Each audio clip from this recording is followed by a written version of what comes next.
priori, ce qui ressemble à un tuyau n'est en réalité pas un tuyau. Ce que j'ai ici en main, c'est effectivement un intestin qui est un organe extrêmement complexe et probablement l'organe le plus complexe de notre corps humain. Au sein de cet intestin que vous voyez ici, vous avez à peu près 200 millions de neurones, c'est-à-dire autant que dans le cerveau d'un petit animal de compagnie. Ce qu'il y a d'intéressant dans le dialogue finalement qui existe entre l'intestin et le cerveau, c'est que finalement il y a plus d'informations qui remontent de l'intestin vers le cerveau que d'informations qui partent du cerveau vers l'intestin.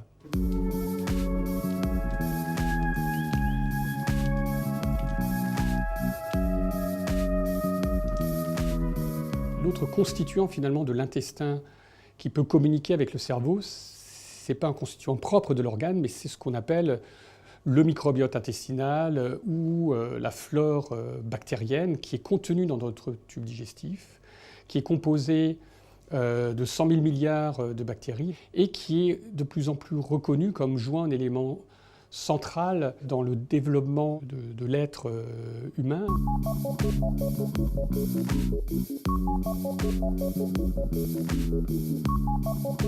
On a pu démontrer qu'une seule bactérie était capable de modifier le comportement de l'animal en mettant des animaux dans un labyrinthe en croix qui était composé de deux parties, une partie qui était fermée et une partie qui était ouverte. Et donc ce que nous avons montré, c'est qu'en donnant finalement cette bactérie, par rapport au raton qui n'avait pas eu la bactérie, eh bien, le raton qui l'avait eu était plus exploratoire. Il passait plus de temps dans la partie ouverte versus le raton contrôle qui n'avait pas eu cette bactérie, qui restait beaucoup plus de temps dans la partie fermée. Donc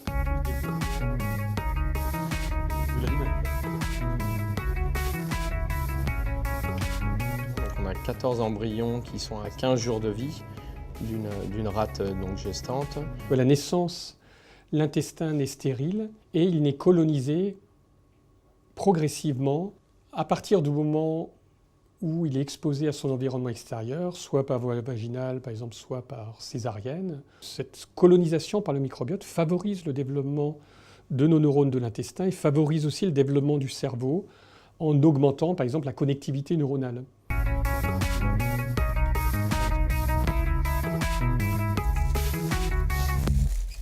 L'idée, c'est effectivement de contribuer, d'aider à la mise en place d'un microbiote sain, soit en donnant des prébiotiques, c'est-à-dire des nutriments qui vont permettre le développement de certains types de bactéries bénéfiques, ou en apportant la bactérie bénéfique, pour favoriser non seulement le développement de l'organe durant la période postnatale, mais aussi pour lui permettre d'acquérir une sorte de capital santé pour le long terme, parce qu'on sait que beaucoup de maladies chroniques se déclenchent ou se préparent durant cette période de très grande vulnérabilité qui est la période périnatale, c'est-à-dire la période qui va de la conception jusqu'aux 1000 premiers jours de la vie.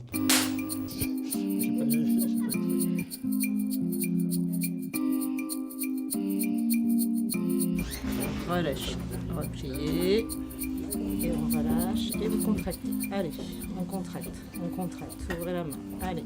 On est surtout en fait avec des patients qui ont ici une lésion médulaire, une lésion de la moelle épinière. Donc effectivement il y a un dialogue qui est coupé entre cerveau et intestin, et en cas de lésion de la moelle épinière, il y a une altération de ce microbiote digestif.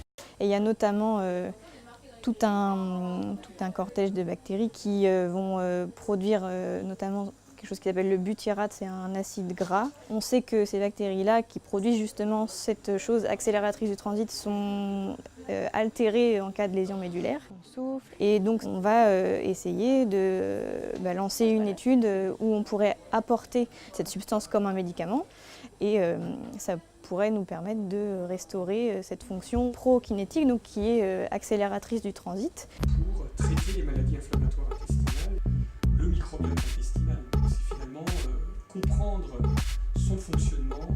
Une des avancées peut-être majeures finalement de ces dernières années a été de démontrer que finalement les maladies du cerveau, que ce soit des maladies neurodégénératives comme la maladie de Parkinson, ou des maladies psychiatriques, par exemple comme l'autisme ou les formes de dépression sévère, ne sont pas exclusivement que des maladies du cerveau, mais aussi des maladies d'autres organes, et en particulier sont des maladies digestives.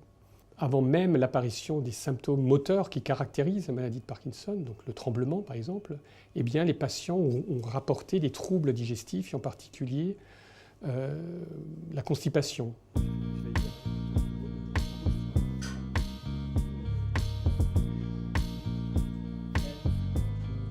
Vous avez ici un intestin de rat qui a été extrait de l'organisme. On a extrait de cet intestin le contenu fécal, et c'est ce contenu fécal qui contient les 100 000 milliards de bactéries qui sont présents au sein de notre tube digestif. Ces travaux aussi ouvrent aussi des perspectives sur la nécessité effectivement de rétablir un microbiote sain, ou au contraire de remplacer totalement le microbiote intestinal par une sorte de greffe d'organes, ce qu'on appelle un peu, en considérant le microbiote comme un organe, de greffe fécale. Là, on est plus du domaine de la possibilité volontairement. Les études cliniques sont en train de tester l'utilisation de la transplantation fécale pour des maladies de l'intestin, ou aussi pour les maladies du cerveau, en particulier dans certaines formes d'autisme, dans certaines formes de maladies de Parkinson. L'intestin est à nouveau en train de gagner des lettres de noblesse qu'il avait perdues. Si on se rappelle à l'époque de Louis XIV, l'élément le plus couru à la cour, c'était au moment où le roi allait à la selle. Donc il y a effectivement un attrait de plus en plus important pour l'intestin, à la fois de la part du grand public, mais aussi des scientifiques et des jeunes scientifiques en particulier. Et du coup, en fait, en rouge, là, vous avez S1 bêta. Donc on voit, il y a quelques fibres en fait qui sont assez fines.